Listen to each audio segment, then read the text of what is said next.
The riots were part of the reasons, and it wasn't just, that one year. They had them all over America, Yes, and yes. Detroit, and that's part of the reason why people couldn't get up here in the summer. Mm. You couldn't leave out of the city. You couldn't come into the city. Okay, all See, right. so the riots really helped to, kill some of the fun people would have in the summer. Around that time, yeah. Yeah, because there were people that were killed. Mm. You had to stay in your house. Yes. And it didn't matter, whatever reason there was a family driving around, the National Guard killed them.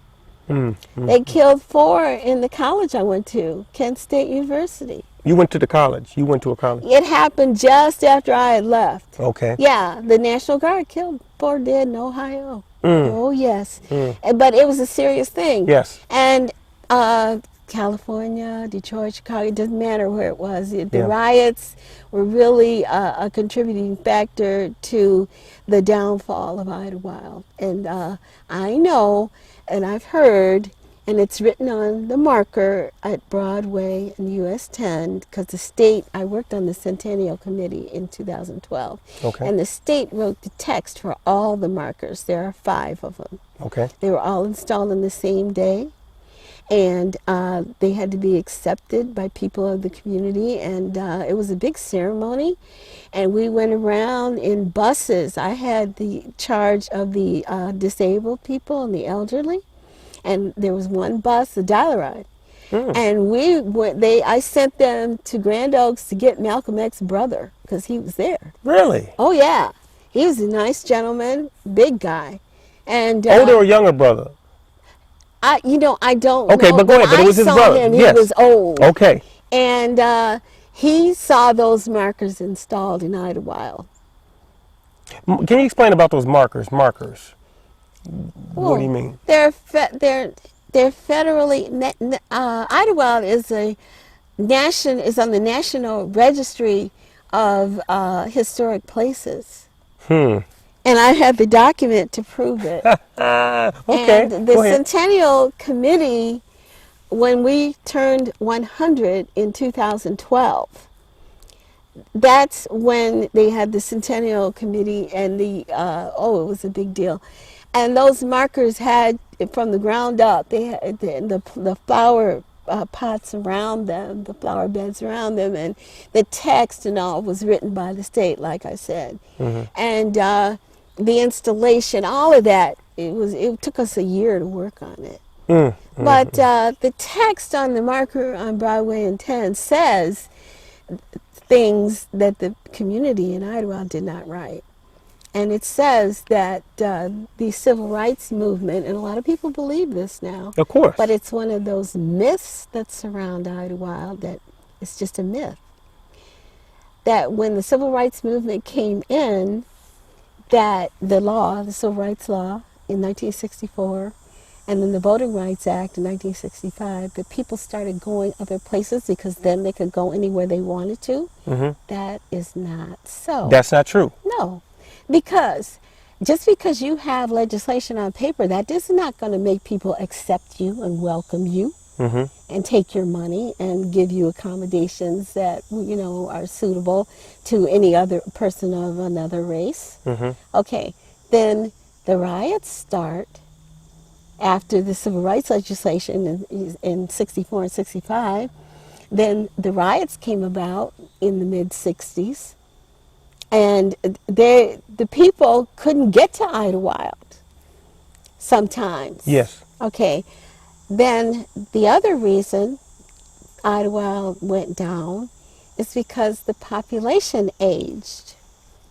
My granddad retired and moved up here in 76. He retired after 29 years on the Cleveland Police Department. He was a very old man. But my mother, his daughter, she didn't really like Idlewild. She liked the bugs. Okay, all right. So if you don't perpetuate it in your generations, it's gone. Wow. So that was the decline, started declining. That's when it started to decline. Thank When you. the population, the clubs, the Merle McCurdy and all of them, the original Idlewild, there's Detroit Idlewild, Yes. Floyd Thompson, Yes. president of Detroit, they all got old. His wife, C.J. Thompson, I think she just passed away a couple years ago. Ann Hawkins, all of them, club people, Yes. they kept this place alive. They had homes here. But then your That's amazing. children Yes. have to carry that Yes. on. Yes. Okay, so that's another contributing factor. A lot of socioeconomic things are going on too. You know, let me say this too, and I do notice that a big problem with some of the folks that around the Ottawa area, the lake, they said that it's been an influx of white people now coming in also, that the blacks did not know, or the young group didn't know what they had. Some of the blacks, when they were selling or letting it go in, what do you follow what I'm saying? They knew what they had. They dropped the ball. We dropped the ball. All right, my sister and I struggle to keep that property together because we have to pay the taxes on it. Yes, You know, we have to yes. pay the upkeep on it. We have to, when they put the sewer in, we had to find thousands to get that done. People don't have that appreciation Yeah, anymore. exactly. Okay, and they dropped the ball. So a lot of those places went up for tax sale. Yes. And now you can get on the internet and get bid on a tax, you know, at the tax auction. And that's the way it was going. And they went to white people. Yeah, yeah. And the ones that do have it around the lake did say to themselves, because I do announce this, there's no, we're in a generation where it's gotten better in the world with racism and everything, but it's still around and it still lies here. And what I'm saying is that there's a place where I stay 30 miles from here that it's a rich people place, put it that way, because it's nice houses around the lake. But they can't give it out to blacks or anyone else, because if they die, they got to pass it down to their children, and the law stays, or they got a rule in there saying you can't give it outside. So that means blacks won't be allowed in there because they're going to keep passing it down to their kids. So in return, I believe they wanted, some folks said Ottawa, they want to keep it like that, not because of that, but we want to have a place where it's still try to preserve Ottawa. You see what I'm saying? Just like my family. And I can speak, I don't like to speak personally all the time, No. but I did experience this, okay? Okay. 8 generations. The only way that could have happened is if the generation made the younger generation appreciate it. Yes. Okay, I agree. we were bored too. My sister and I, we were bored till the skating rink would open, you know, but we found things to do, and there weren't no video games. Okay? Yeah, it wasn't but like we it. played outside. Yes. You know, we would get in the lake. If it was Yes. too hot, you Wow. know, we'd get in the lake. We learned how to fish. Yes. I learned how to drive up here. I was Me 13 too. years old. I did learn how to drive. Yeah, it was just an experience like no other. We appreciated the beautiful sunsets, the different birds. Yes. When the horses would come around, because Sarge rented horses Yeah, yes. out in Idlewild, and they were trained to the horn of his wife's car, and we'd stand there in the doorway. You know, we appreciated things. The Yes. city kids, you know, they had Well, you know what? And funny you should say that, or odd, because I'm going to say in the 80s, okay? In the 80s, when I was up here, we lived in Weber, but we didn't have those video games either. We didn't have a lot of video games, but we walked from Weber to town, and you know, we had fun along the way. It didn't seem like a long way. Now we're older, it seems like if you're walking, you got to have a car. Yes. But back then, you're right. Kids, we found stuff to do. There was little, you know, I remember being a teenager, and we would drive to places. We enjoyed ourselves, and we had a good time. We played at the park. We played games outside. So yes, Oh, we yes. found stuff to do, and not everybody does that now, because they got no. every day look on their phone. They're into so much drugs going around. So many kids aren't. The parents didn't raise them. I would say, and you know, kids are raising kids. So it's not like it used to be. They don't raise their children anymore. They put them in the daycare. Yes. The daycare doesn't raise kids. And they get them. Oh, go on, I'm sorry. They house them, Yes. and that's it. It's just different now. Yes. So how can you promote something like that to a child? Idlewild, they Yeah. don't relate to it. They Yes. don't relate to nature and all. We used to gather leaves in the fall. We used to rake leaves. We used to Yeah, come up yeah, here yeah. and work. Yes, We yes, worked. yes. This was yes. But you can't get a kid to do that nowadays. Let me say this now. Let's jump to right now. You are over the Shrines of the Pines, or what would you say your party is and at the Shrines of the Pines? Because we're on the Shrines of the Pines property now. I'm president of the board. President of the board. And how long has that been? Or when did you first start?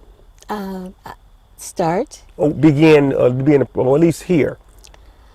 I came here in my first year as a manager, caretaker. My husband and I in 2007. 2007, you were the And caretaker. 8, Okay. the two of us together. Okay. And then after we left, and I came back to the board, I was invited back to the board in 2019 as a trustee.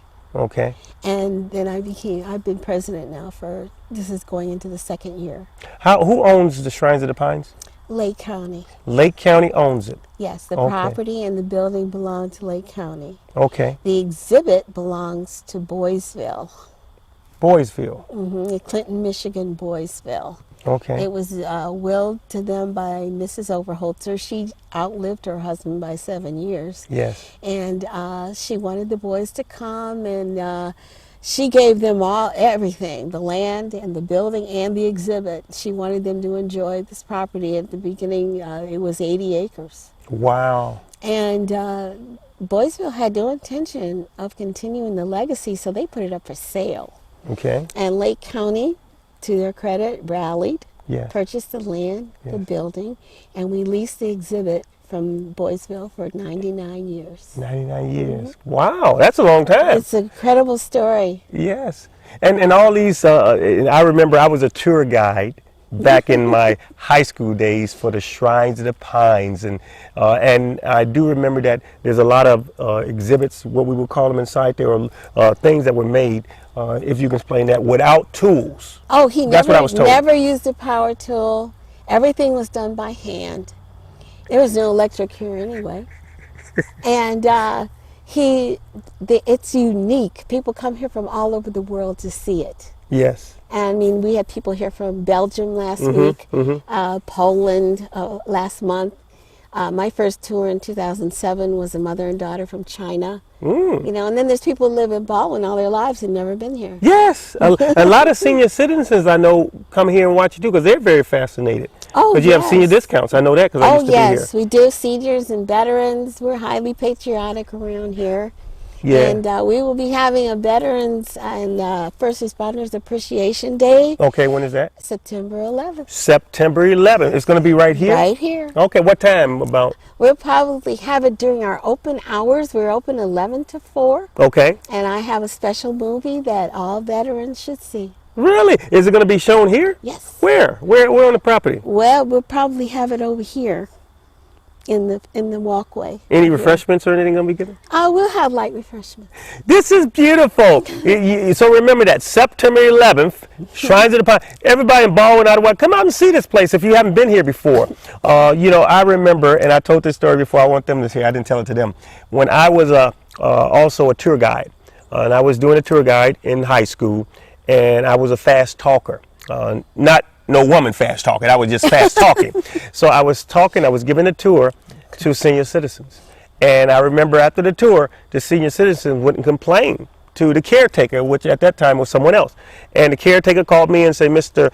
Lavelle, you're talking too fast. I said, I was given a night, no, you're talking too fast. They couldn't understand you. Slow down.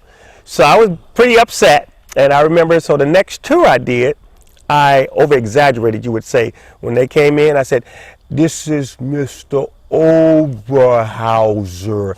I thought I was being smart, and I did that through the whole tour. And so after the tour was over, the caretaker called me and says, you did the best tour. They said they enjoyed it so much, they understood you were clear. So I started slowing down, doing it that way to all the senior citizens, and I became pretty good at it. And I got some good tips too. So anyway, but here you are here, and your daughter is helping you. Yes, she's the executive director, and I'm president of the board, and Okay. we work this place together And you seem with the to, volunteers. with the volunteers, and you have, you know, you had to study a lot of history about this place.